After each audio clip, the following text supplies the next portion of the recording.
Hello friends, जैसा कि हम सभी जानते हैं हमने हिंदी की क्लासेस कंप्लीट कर ली हैं। हमारी 7th क्लासेस हिंदी की कंप्लीट हो चुकी हैं। जिन बच्चों को इंग्लिश की क्लासेस लेना है, मैं उनसे कहना चाहूँगी कि पहले वो हिंदी की क्लासेस लें, ताकि आपको इंग्लिश समझना बहुत ही आसान हो जाएगा कि दोनों हिंदी और इंग्लिश एक दूसरे से लिंक हैं।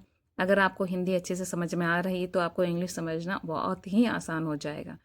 ठीक है, तो जो भी चैनल पे नए हैं प्लीज़ लाइक कर दीजिए, शेयर कर दीजिए एंड सब्सक्राइब करना बिल्कुल भी ना भूलें। क्यों? क्योंकि अगर आप मोटिवेशन बनाए रखेंगे तो ये आगे चैनल से आपको वीडियोस एंड क्लासेस मिलती रहेंगी। चलते हैं अपने क्वेश्चंस की ओर। ये आज की जो मैं इंग्लिश की क्लासेस ले रही हूँ, ये हमारी जो लास्ट हिंदी की क्लास है उस पे बिल्कुल बेस है। जिन बच्चों ने मेरी लास्ट हिंदी की जो 7th क्लास देखेंगे उनको ईज़िली आज की क्लास समझ में आ जाएगी। ठीक है फ्रेंड्स, मैं बिना देर किए आपकी क्लासेस लेना चालू करती हूँ। चलते हैं अपने क्वेश्चंस की ओर। हमारा फर्स्ट क्वेश्चन क्या है? Procedural knowledge. क्या होता है प्रोसीड्यूरल नॉलेज? इसमें अभी हमने जो हिंदी की क्लासेस ली थी उसमें मैंने पढ़ाया था प्रक्रियात्मक ज्ञान या कार्यविधिक ज्ञान। ठीक है, तो बिल्कुल सेम वही इंग्लिश में आ गया। अब देखो क्या है प्रोसीड्यूरल नॉलेज।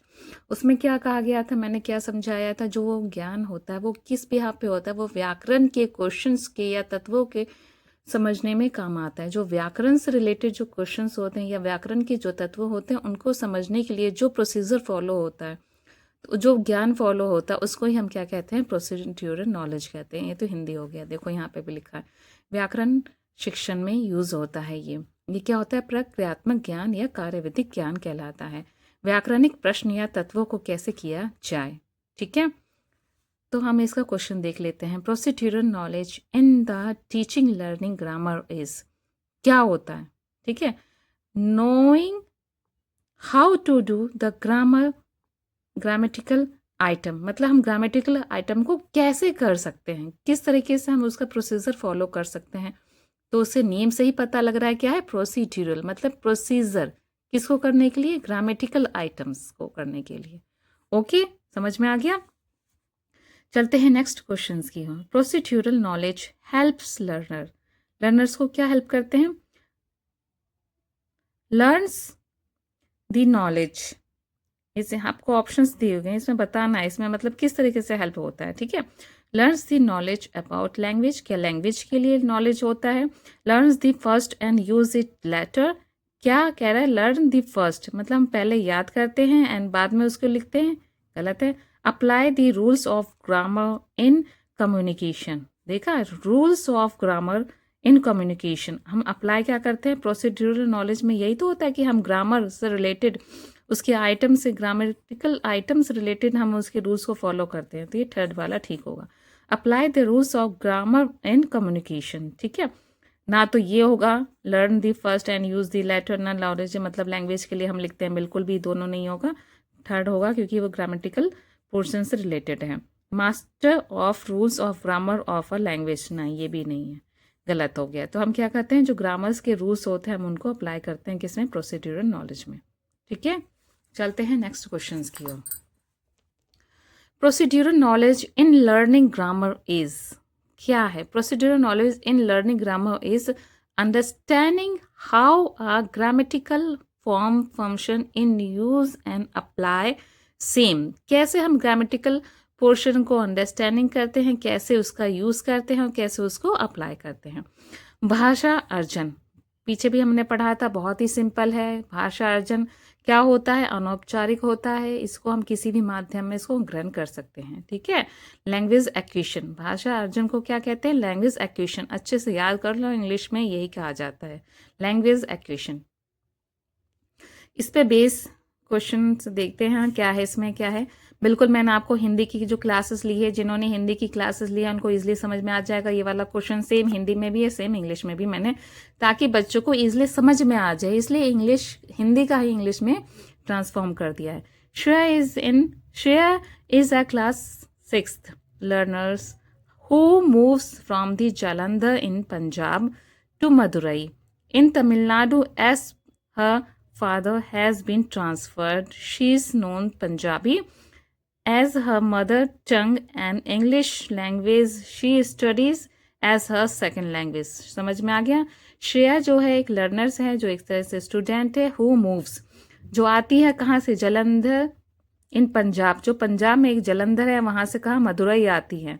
तमिलनाडु की किसमें, मदुरई में आती है। एज हर फादर ट्रांसफर, जैसे उसके फादर का ट्रांसफर हो जाता है। शी नोज पंजाबी, वो पंजाबी जानती है। एज हर मदर टंग, उसके मदर टंग जैसे उसकी जो मातृभाषा क्या है वो पंजाबी है। एंड इंग्लिश लैंग्वेज, वो आल्सो क्या, नोन एज इंग्लिश लैंग्वेज, वो इंग्लिश लैंग्वेज भी जानती है। She studies as her second language, वो इंग्लिश को क्या होती है, वो सेकंड लैंग्वेज की तरह से वो पढ़ती है। तो क्या होगा यहाँ पे, यहाँ पूछा है, यहाँ पूछा जाएगा जो उसकी जो पंजाबी है और इंग्लिश है वो किस उसमें आएंगी, भाषा अर्जन के या किस में आएंगी, उसमें लिखा होगा भाषा अर्जन होगा या क्या होगा, मतलब आपको ऐसा ऑप्शन दिया होगा। तो हमें देखना है क्या होगा। हर पंजाबी एंड तमिल, जो उसकी जो वहाँ जो उसकी मातृभाषा पंजाबी है और जहाँ वो गई वहाँ तमिल बोली जाती है, तो वो दोनों क्या कहलाएगा, वो कहलाएगा भाषा अर्जन। जो उसकी मातृभाषा होगी जहाँ वो गई, वो जो उसको सुनने को मिला, वो दोनों भाषाएं उसकी क्या हो जाएगी, भाषा अर्जन हो जाएगी, जिसको हम कहेंगे लैंग्वेज एक्विजिशन।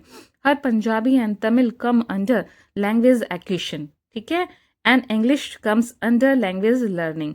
क्या हो जाएगा, इंग्लिश क्या हो जाएगा, भाषा अधिगम हो जाएगा। मैंने पिछली क्लास में, हिंदी क्लास में बताया था, जो उसकी मातृभाषा है और जो भाषा स्कूल में बोली जा रही है, समझ लो स्कूल में बोली जा रही है, इन दोनों के बीच की भाषा, जो कम्युनिकेशन भाषा जो बीच का होगा वो अधिगम हो जाएगा, और जो फर्स्ट और सेकंड लैंग्वेज हो जाएगी वो क्या हो जाएगी, अर्जन हो जाएगी। तो पंजाबी एंड तमिल क्या हो जाएगी, भाषा अर्जन, लैंग्वेज एक्विजिशन हो जाएगी। और क्या हो जाएगी, इंग्लिश क्या हो जाएगी, वो लैंग्वेज लर्निंग हो जाएगी, यानी कि भाषा अधिगम। ठीक है फ्रेंड्स, इंग्लिश की क्लासेस आपको कैसे लग रही है कमेंट में ज़रूर बताइएगा। आप कमेंट नहीं करते, किस तरह की क्वेश्चंस आपको प्रॉब्लम्स नहीं आती क्या, किसी क्वेश्चंस में जो आपको दोबारा से समझ नहीं हो, किसी चीज़ को टॉपिक को बार बार समझना हो, कुछ ऐसी बात हो, या क्लासेस किस टाइप से ली जाएंगी, कुछ भी आप अपने कमेंट, अपने जो व्यूज़ हैं वो कमेंट में शेयर कर सकते हैं। ओके, चलते हैं नेक्स्ट क्वेश्चन की ओर। Which one of the following is correct regarding second language learning. मतलब इसमें कहा गया है जो हम सेकेंड लैंग्वेज जो हम लर्न करते हैं, अधिगम करते हैं, तो उसमें क्या करेक्ट है। तो इसमें बहुत से ऑप्शंस होंगे, बट मैंने नहीं लिखा, जो करेक्ट ऑप्शन था वो मैंने लिख दिया है। देखिए क्या लिखा है, second language learning involves acquiring proficiency in a non native language. क्या होता है, ये नॉन नेटिव लैंग्वेज जो हमारे मातृभाषा जो होती है उसमें जो इसका जो इन्वॉल्वमेंट होता है,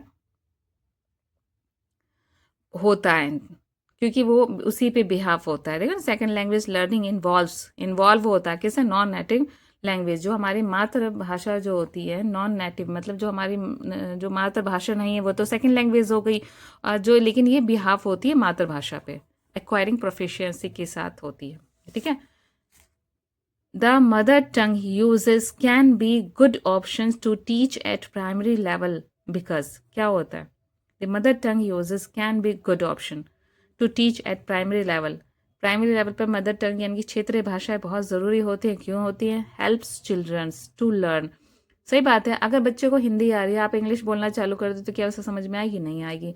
अगर बच्चे को पंजाबी आ रही है और आप हिंदी बोलना चालू कर दो तो क्या उसे समझ में आएगी, बिल्कुल नहीं आएगी, क्योंकि बच्चा बिल्कुल निल है, वो बिल्कुल जो सुनता आया अभी तक, उसकी बिल्कुल जो कहते हैं ना अनौपचारिक भाषा जो उसके माइंड में है, वो उसी माइंड में धीरे धीरे धीरे धीरे करके सीखेगा। तो आपको उसी लैंग्वेज में बात करनी होगी।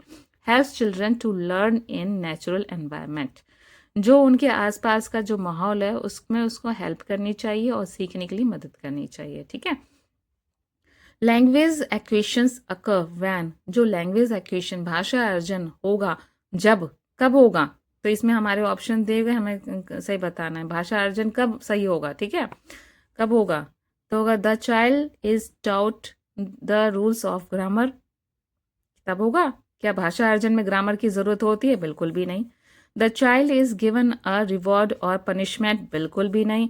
The child has exposure to the language, exposure का क्या होगा, एक्सपोजर टू द लैंग्वेज यानी कि भाषा का ज्ञान। भाषा का ज्ञान, जब बच्चे के पास भाषा का ज्ञान होगा तभी तो भाषा अर्जन समर्थ है और मतलब हो पाएगा, आगे बढ़ पाएगा। अकर्स मीन्स मतलब होना होता है। ठीक है, the language acquisitions occur when, जब होगा, क्या होगा, जब बच्चे के पास भाषा का ज्ञान होगा। तो the child has exposure to the language, यहाँ पे एक्सपोजर का मतलब ज्ञान हो जाएगा, तो ये सी ऑप्शन ठीक होगा। फोर्थ भी देख लेते हैं, the child absorb the language, क्या बच्चा एब्जॉर्व करता है, तो ये नहीं होगा, ये गलत है। ठीक है, जब लैंग्वेज को ऑब्जर्व करना नहीं होता, तो इसका सी ठीक होगा। देखते हैं कौन सा ऑप्शन ठीक है हमारा। हमारा सी है, देखो, एक्सपोजर टू द लैंग्वेज, भाषा का ज्ञान, बिल्कुल करेक्ट है। ठीक है, अब चलते हैं सोशल डायलेक्ट, सामाजिक बोली। बिल्कुल बिल्कुल, जो मैंने हिंदी में आज मैंने क्लासेस लिए बिल्कुल एज इट इज़ इंग्लिश की है। तो दोनों क्लासेस, आज की क्लासेस मैच हो रही हैं। बच्चों को जिन्होंने हिंदी की क्लासेस ली हैं उनको बहुत ईजी तरीके से समझ में आ जाएगा, लेकिन मेरी सलाह यही है कि पहले आप हिंदी की क्लास लेना, देन इंग्लिश की क्लास लेना। ओके, सोशल डायलेक्ट, सामाजिक बोली। ठीक है, ये हिंदी इंग्लिश में बोलते हैं सोशल डायलेक्ट, और हिंदी में होगा सामाजिक बोली। टैग वर्ड है कम्युनिटी। ठीक है, कम्युनिटी यानी कि विशेष समूह या समुदाय। मैंने हिंदी में ही पढ़ा है। क्या, हिंदी में तो विशेष समूह या समुदाय, और इंग्लिश में क्या बोलते हैं, कम्युनिटी। कम्युनिटी क्या कहते हैं, कम्युनिटी हमारा समुदाय हो गया। तो टैग वर्ड है ये। क्या लिखा है, Malayalam spoken by a particular community in, ये क्या लिखा है, कोझिकोडी। पीछे मैंने पढ़ाया था, Kozhikodi is slightly different from the Malayalam spoken by other in the same place. What is the Malayalam spoken by the particular community known as? जो पर्टिकुलर कम्युनिटी के ज़रिए जो बोली जा रही है मलयालम, उस कम्युनिटी को हम क्या बोलेंगे, क्या बोलेंगे, इसमें क्या कहा जा रहा है। जो एक कोझिकोडी मतलब एक जगह है, कुछ मलयालम वहाँ बोली जा रही है, उससे कुछ दूरी पे जो मलयालम बोली जाती है वो ज़रा से क्या है, डिफरेंट है। मतलब मैंने हिंदी में पढ़ाया था कि मतलब कुछ ही जगह पे 10 किलोमीटर के दरमियान ही मतलब भाषा में चेंज आ रही है। मलयालम यहाँ पे भी बोली जा रही है, मलयालम यहाँ पे भी बोली जा रही है, बट कुछ चेंजेस भाषा में आ जाती हैं। तो जो दूसरे समुदाय द्वारा जो भाषा मलयालम बोली जा रही है, समुदाय द्वारा भाषा बोली जा रही है, तो उसको हम क्या बोलेंगे, उसको हम बोलेंगे सोशल डायलेक्ट ऑफ मलयालम। इसे सामाजिक बोली कहेंगे। ठीक है ना, मलयालम का सामाजिक बोली कहेंगे। इसमें क्या है, आपको कुछ नहीं देखना है, बस इसमें कम्युनिटी इंग्लिश में टैग वर्ड चेक कर लेना कहाँ आ रहा है। अगर कम्युनिटी रिलेटेड है तो यहाँ पे क्या हो जाएगा, सोशल डायलेक्ट होगा। बिल्कुल दिमाग पर जोर नहीं मारना, इसमें क्या कह रहा है, इसकी हिंदी इंग्लिश कुछ मत निकालने लगना। अगर निकालने बैठोगे तो सारा टाइम ओवर हो जाएगा। बस इसमें टैग वर्ड देख लेना, कम्युनिटी कहाँ कहाँ आ रहा है, तब ना सोशल डायलेक्ट ऑफ मलयालम। ठीक है ना, सोशल डायलेक्ट से रिलेटेड हो जाएगा। ज़रूरी नहीं है आपके पास यही वाला क्वेश्चन आया एज इट इज़, कुछ भी रिलेटेड आ सकता है। बस उसमें कम्युनिटी चेक कर लेना, अपना सोशल डायलेक्ट टिक करके आ जाना। ओके फ्रेंड्स, नेक्स्ट क्वेश्चन है, विच one of the following is true of the 3 language formula. जो 3 लैंग्वेज फार्मूला में वो क्या सत्य है वो आपको बताना है। Mother tongue, home language, regional language as the first language. सही है, तो ये पता ही है कि मदर लैंग्वेज जो मात्र हम भाषा होती है, होम लैंग्वेज जो हमारी घर की भाषा होती है, रीजनल लैंग्वेज जो हमारी धार्मिक हो गई भाषा, एज द फर्स्ट लैंग्वेज हमारी फर्स्ट लैंग्वेज होती है। ठीक है ना, क्षेत्रीय भाषा जो होती है। A teacher asks her learner to collect word phrases on various aspects they see and notice in their market and streets.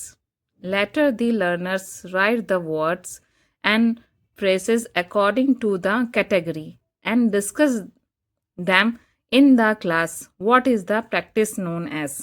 इस प्रैक्टिस को हम क्या कहेंगे, जो टीचर्स के हैं, टीचर्स आस्क हर लर्नर्स, अपने लर्नर्स से पूछती है टू कलेक्ट वर्ड्स प्रेसेस। इसमें देखियो क्या आ रहा है, words and presses on various aspect.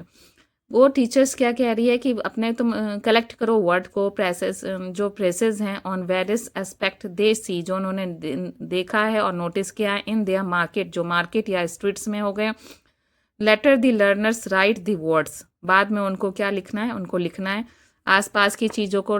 Teachers ने बोला है कि जो मार्केट में देखा, यहाँ देखा, वहाँ देखा है, तो उसको तुम्हें कलेक्ट करके लिखना है। ठीक है, कैटेगरी वाइज लिखना है। And discuss them in the class, और डिस्कस करना है क्लास में। What is the practice known as, इस प्रैक्टिस को हम क्या कहेंगे, क्या कहेंगे हम इस तरह से। एक तरह से ये क्या हो गया, एक तरह से ये हो गया हमारा डिक्टेशन, शब्दावली, है ना। जो हम शब्दों का अर्जन, मैंने हिंदी में भी पढ़ा है, इसमें क्या कहते हैं, शब्द संपदा। शुद्ध हिंदी का मतलब क्या हो गया, शब्द संपदा।